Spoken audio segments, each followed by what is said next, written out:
Yes. So the root of all evil is that people think money is evil. Money is a belief of what a lot of us think about it. If we can take our time today and really think back about our childhood, what did our parents tell us? What did our loved ones tell us? What did our siblings? What did our own mind tell us? And at any point where you find yourself getting off on thoughts, I'm going to give you a tool right away to align yourself to get present here and to really allow yourself to get into today's presentation. You put one hand on your heart and you put one hand on your head. And that generally what happens is you figure out where your thoughts are. And if you're kind of like, oh, she looks crazy already, and she's just a few minutes in, that's okay. That's okay. I'm not for everybody. But if you allow yourself to sink in here, if you're in your heart, that's great. And if you're in your head, that's okay too. So, what is a belief? A belief is a habit of the mind. It's a habit of the mind where it's a perceived truth. It's what we think is true, which doesn't necessarily mean it's true. So our mind keeps developing a habit that keeps going and going and going. That's why I gave you that tool right away where I was like, put your hand on your head and your hand on your heart. Because it's kind of like, what am I thinking about money? Mark is an accountant. She should know it all. She should have the perfect budget. She should know all the taxes. She should. And all of these different struggles all over yourself. Let's take it one step further. We experience it as the truth, right? We think it's true.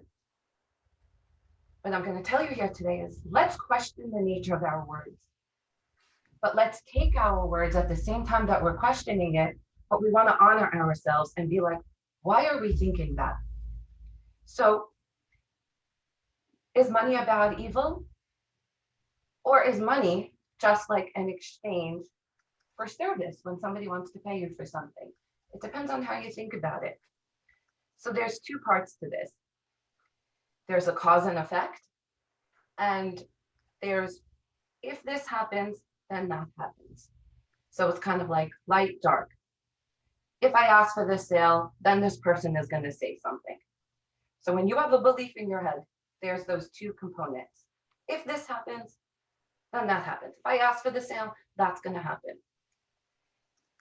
And we give money a meaning. So take yourself back to your own childhood and really assume everything your parents said was true.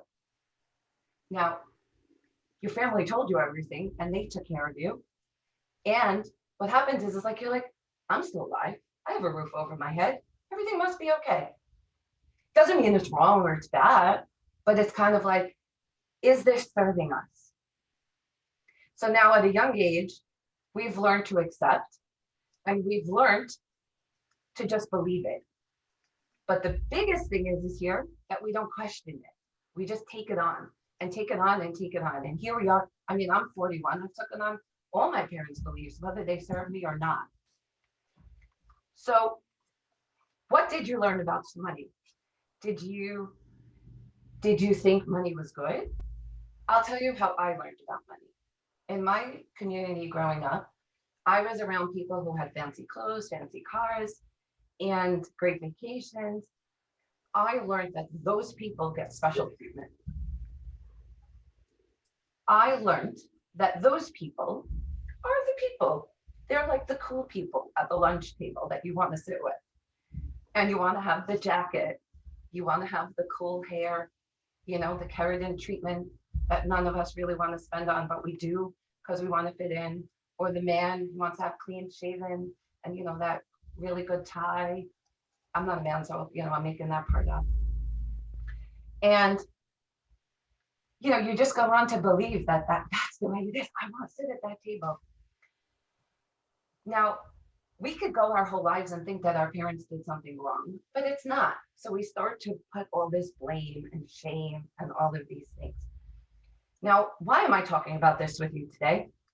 It's because I can give you accounting strategies. I can tell you how to do a bank reconciliations.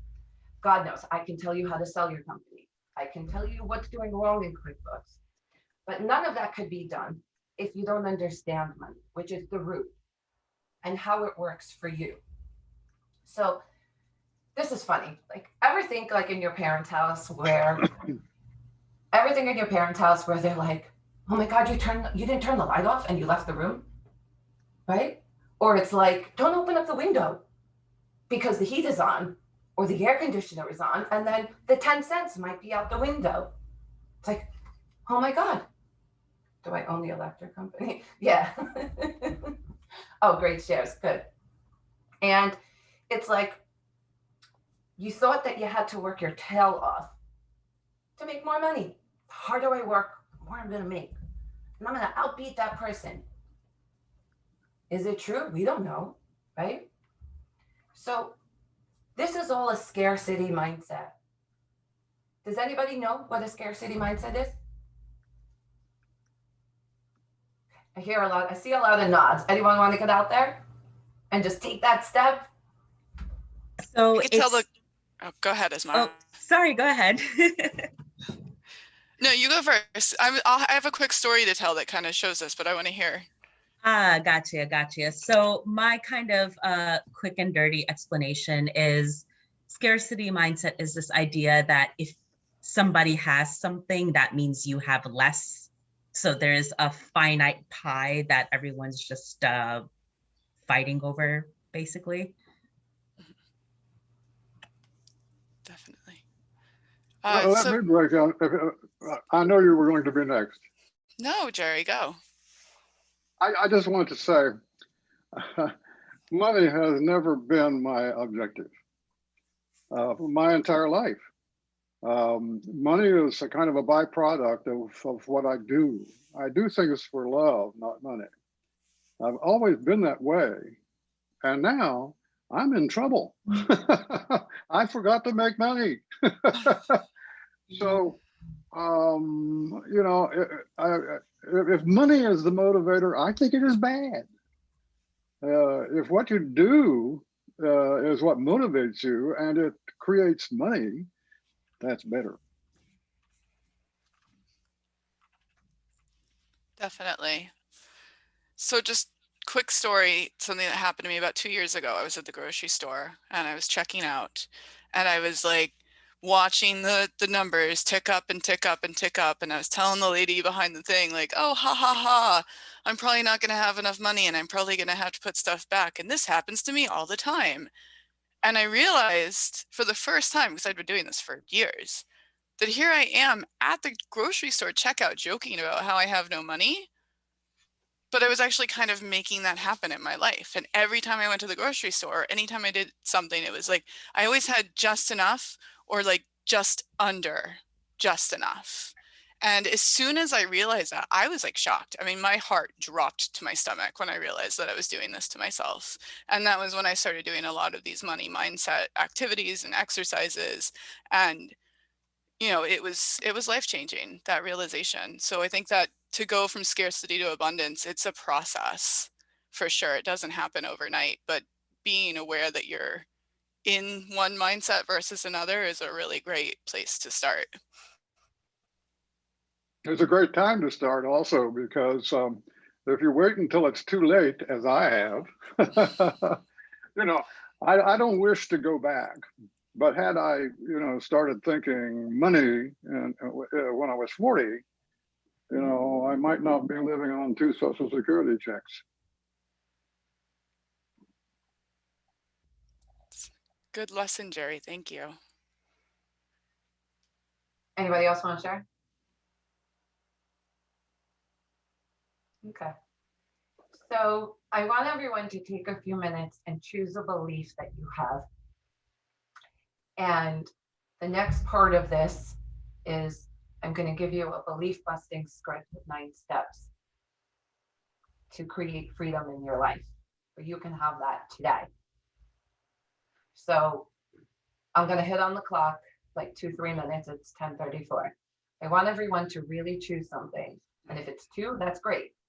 And see how fast you could get through them. And just choose something that you think is in your way, blocking your life, choosing for more sales, affecting you for more sales, or are you afraid of success? You know, I was in a group yet with one of my pods and we were talking about that, you know, being afraid of success. I can tell you every one of my clients, they're all afraid of themselves. They're all in different ways. But let's create freedom today. And I'll tell you, I'm sorry, just watching the things here is, doesn't have to be that way. So I'm gonna stop talking for 2 minutes so that you don't have to hear my ear chew off. And choose one, choose two, choose three. And I'm gonna put, let's say, like 2 minutes on this of something that you think is truly in your way and that is just constantly repeating in your head. And if something comes up that you want to just ask while you do this, ask, you know, and really let yourself be honest with you. Nobody else knows, because it's between those four walls that you're sitting in. We don't know unless you're willing to share.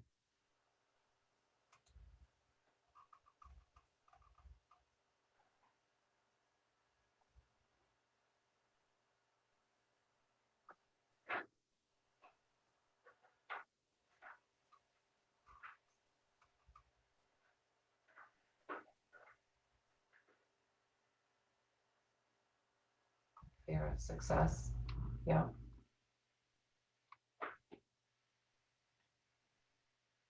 Mark said you have to go. I'm going to give you guys like 1 to 2 more minutes. I want everyone to really try to choose something. And Chloe, thanks for sharing yours.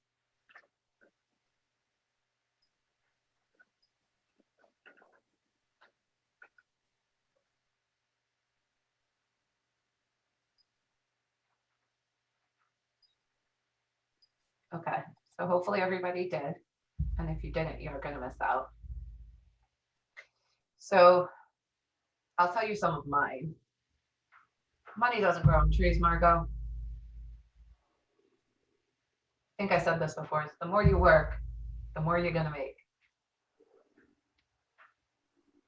So whatever beliefs you have, let's structure them in the 2 parts that we talked about what beliefs are, which is if we're making them have a meaning, like money is bad, or the other one is that the cause and effect, that if this happens, then that happens.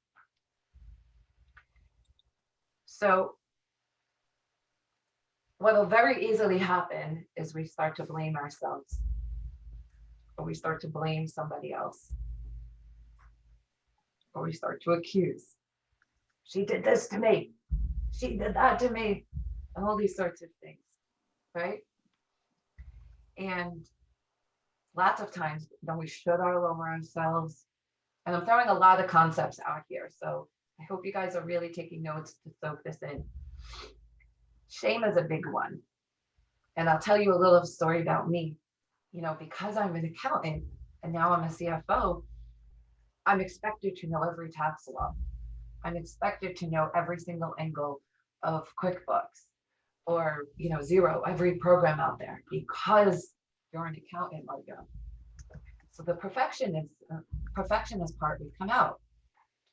Tax law is huge. I mean, who saw during the pandemic how many tax laws were just thrown out there? And it was like, and it's still every day.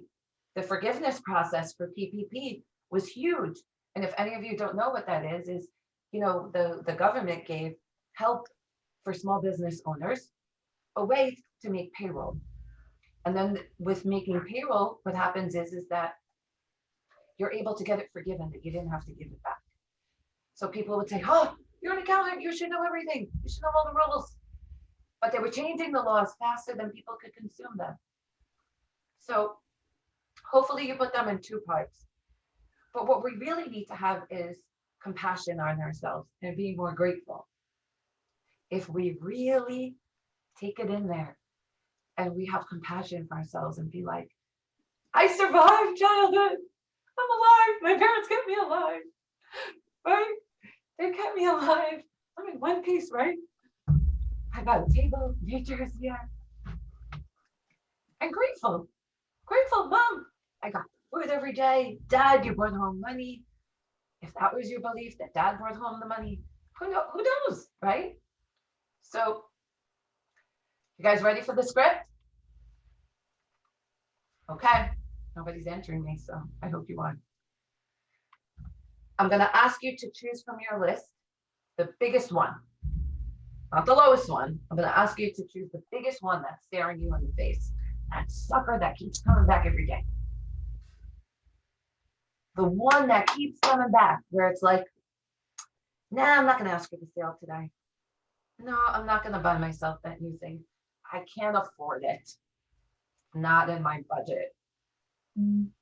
Or like Chloe said, I have just enough money or just below it.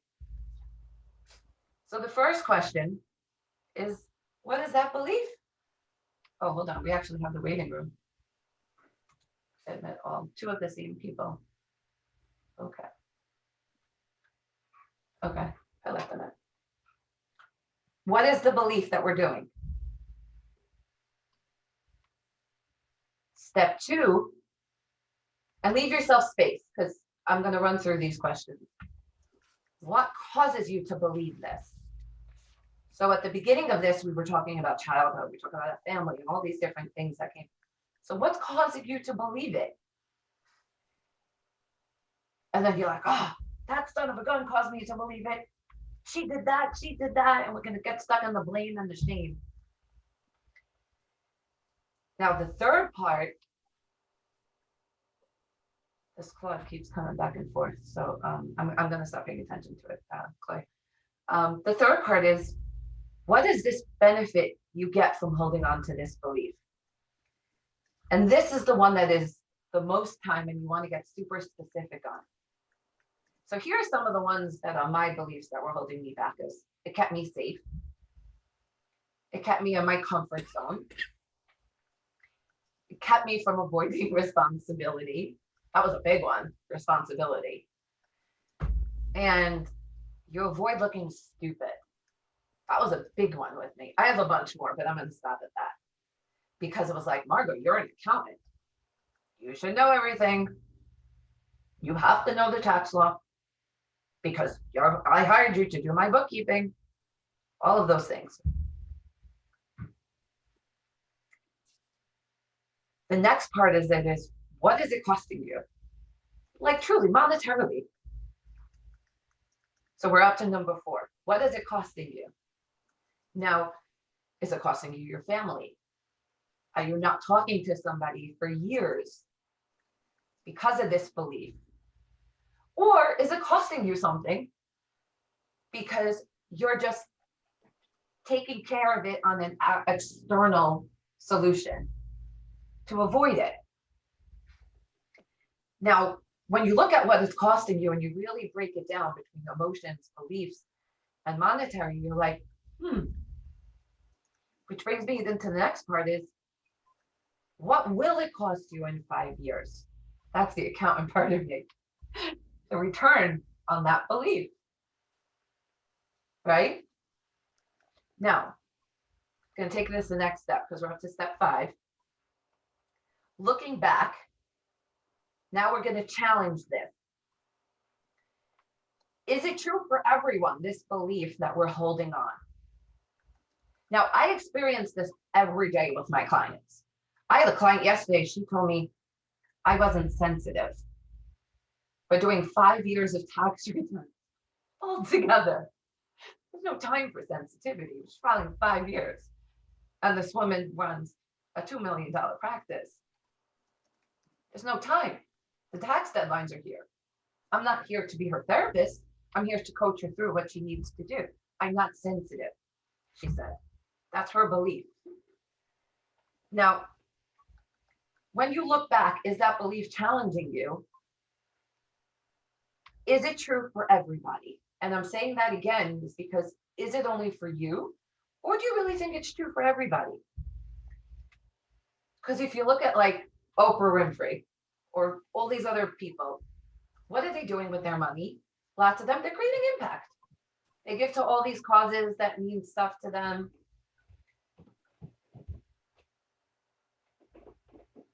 You know, they're doing something different for what they believe in. So Look for that exception that comes up and start chiseling away at it. Now, the next part to this is, are you ready to let it go? You may not be answering that now. Maybe from 10 minutes from now, maybe an hour from now, maybe a few days. I'm throwing a lot at you right now. I know some of you are probably like, where is she going with this? She's an accountant. This is a small business group. I want to grow my group. I want to grow my company. Can't grow your company unless you understand money, because the money is the root of what you believe. You can, but what happens is you move backwards.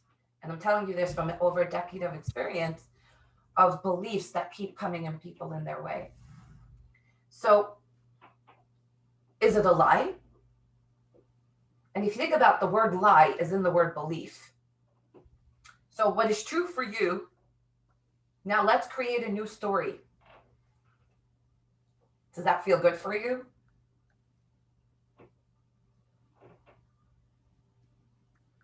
Begin to tell it to yourself. You may not do it right now, but it's like, look in the mirror and be like, hey, new belief, let's rock it on.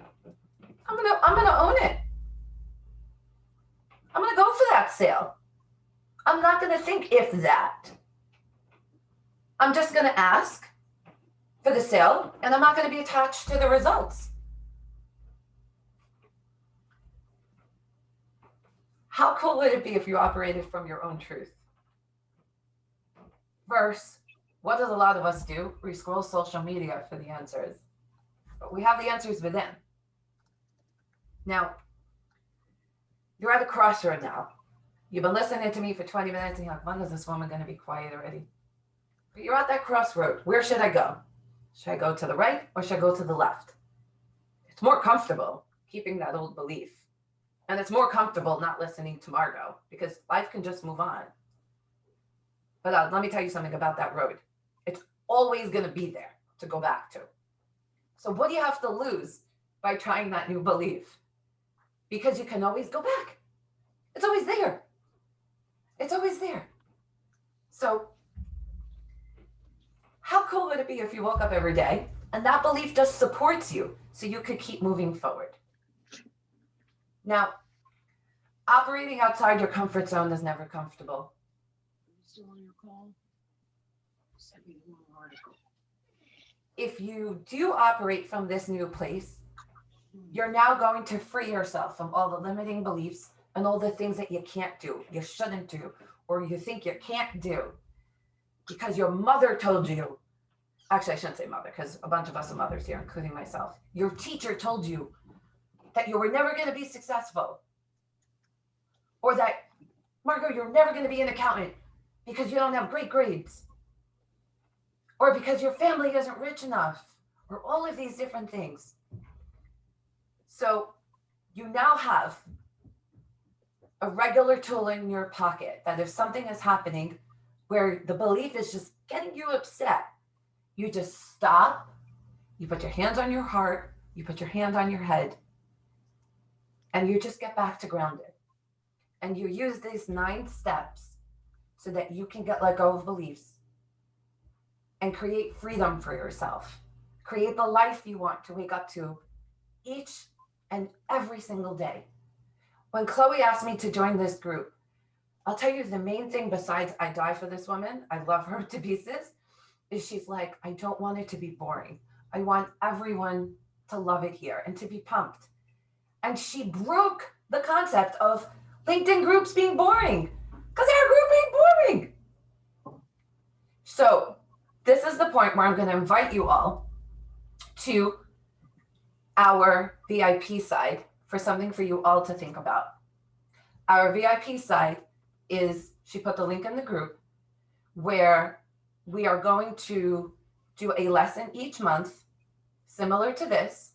We're going to break things that are holding you back from your business, depending on where you are. And we're going to help you implement that lesson. Now in the group, I'm going to be helping with numbers, which is something that I do all the time. And Chloe is going to be giving you marketing galore until you your heart can bleed. And in this group is still going to exist, the Business Owners Network. And we're still going to have the coffee and collab every other Thursday. The other side is going to be where you're going to be getting our specific lessons every month to implement into your business. So you're going to go and getting a package. There's all sorts of supports and stuff like this. If you follow the link, it tells you all the information. And that's something that we just launched, the two of us. We've like just, bashed out all the details constantly.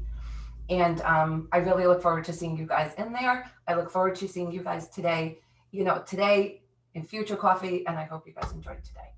And you guys want to talk about it, questions, and I look forward to hearing from you all. One more quick thing, Margot, as well. The VIP members, we do a featured member. We've been doing that for the main group, in the main group, but once the VIP, now that it's launched, we're going to start doing the featured members get featured for 2 weeks instead of just one, and it's VIP members only. So if you're in the VIP group, you get to be a featured member, and we'll do a 2-week feature on you. You can, show up in the coffee and collaboration and give a little spiel. Like, it'll be kind of just a special thing about you for 2 weeks. And also, we do give VIP members, you'll get an opportunity to advertise your business or promote your business in the main group on a limited basis, because we want to keep the group active. But that is a benefit that every VIP member will get, that, as the group grows, we're coming up to 200 members now, you'll have that kind of free promotional opportunity on top of the learning and education aspect. So grow your business in multiple ways through the VIP. Margot? Anybody want to share their beliefs? Ooh, love it, Jen. Jennifer? Well, here I am. Okay. Again. I mean, you want Jerry, you want to go? Pardon me? Thank you. Go ahead. Go ahead. Me? Okay. So I'm in the process of doing this now. I've kind of always been doing this my whole life. I call it fighting the status quo. That's how I feel about it. I'm the daughter of an immigrant. My dad's from Italy, and I grew up being told, this is what sat with me forever. This is what I think about when you talk about this. My dad told me, in America, you work until you die. And if he could do it again, he wouldn't come to America. So not that, like, I don't take that personally. He means, like, in Italy, you have more chance to appreciate your life, have more time to work with the family. And now this past year, he got hurt. And the way that his life panned out, he can't retire early. Him and my mom will have to work until after retirement age. And I decided, I'm not going to set myself up for that. So I am, actively trying to take steps to make sure that that doesn't happen for me. Be able to hopefully eventually help them if they wanted to retire early. I just refuse to accept that as a reality. And that's just something that he told me, and he is living it. He believes it, and he's living that. And I'm like, no, not me. I'm gonna prove you proud, Dad. So that's my little 2 cents on that. Good for you, Jennifer. Thanks. It's huge. I relate to that because my wife is supporting me. She's continuing to work into her 70s because there's no way that we would be able to survive financially, or I able to play the games that I play on behalf of other people. And so, not so small goal is for me to take that burden off her back. Now I'm 82 years old, and it's a little difficult for me to be thinking about making a fortune. My goal is to leave her. I will leave her first. To leave her with with the ability to continue life for another 10 or 15 years. She's much younger than me. For another 10 or 15 years, without living in poverty. Those are not high goals, but at our ages, those are important goals. Definitely. Huge. And if nobody else wants to go, I just wanted to say, Margot, I'm not a lost cause. Well, I said that I really didn't care about money. I cared about cause, purpose. And that's very true. And at the age of 82, I don't need to be out looking for a lot of money.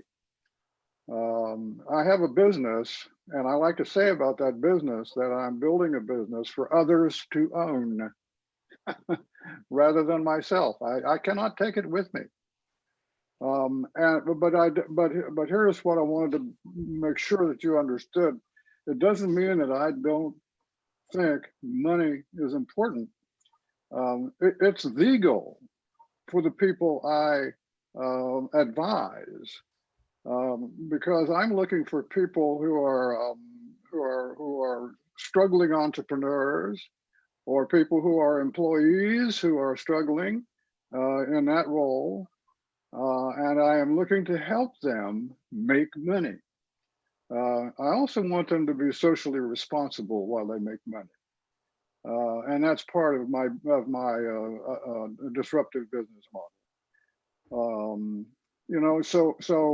What you've said today is very useful to me as I talk this Saturday morning to my one and only client, my daughter,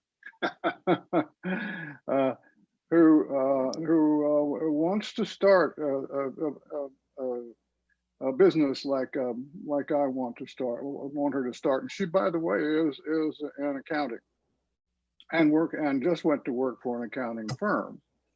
And I think she has a lot of possibility of moving up the ladder there, which is very unusual for most people these days. And the corporate ladder is not there for most people. But nevertheless, by August, she's going to decide whether she wants to remain an employee with promise, or whether she wants to become an entrepreneur, a co-works entrepreneur, who is taking risk and looking for a future that goes much higher than becoming one of the main characters in this company that she's just joined. So I believe very much in all that you're saying, and I don't say it as well, and it's really inspired me when I talk with my daughter on Saturday, and hopefully in the future when I get some real paying customers for my coaching. So that will be, on that note, and I want to unpack a little bit of what you said, that will be something that we're going to do, on the VIP side about client attraction and getting clients. There's organic ways and paid ways. I built my company majority, I do organic ways, that I don't really run Facebook ads and, stuff like that. So there's a lot of goodness on that side that I just want to tell you. I've never spent on those types of things. I love how you said about leaving the entrepreneurship market, about the, employee market to leave, for entrepreneurship. And I'm just going to share a little bit about this. Again, the accounting part comes at me, when I hear this. So, there's like this huge thing at you of like, oh, entrepreneurship is great. Entrepreneurship is great. It is, but it's a huge decision too, because if you don't have a way to pay your bills, it's going to be really hard to own a business. And you're like, oh, that's a belief. Margot, you just gave us a whole presentation on the belief. It's a little bit different in this sense, because what happens is here is like, you got to figure out to provide for your basic necessities when making those decisions, paying utilities, rent, mortgage, and all those sorts of things. You don't have to worry about that, then, the decision is the world. But when people come to me with those types of things, when you have to have some type of stability, some type of savings, I usually give an estimate of like 6 months of expenses, on the low side of 3, so that you can, survive while you're building that. Because if you're surviving, it's going to really be hard to do the right thing for the business. You're going to be constantly be up at that. So, you know, I hope I thought I would just, you know, share that in with you. And, you know, I hope you'll join us on the other side so that I can help you with that. Yeah, well, I appreciate that. And of course, 70% of all startup businesses fail within the first 5 years. And they fail because of undercapitalization. And I think there are 6 different kinds of capital, by the way. We only talk about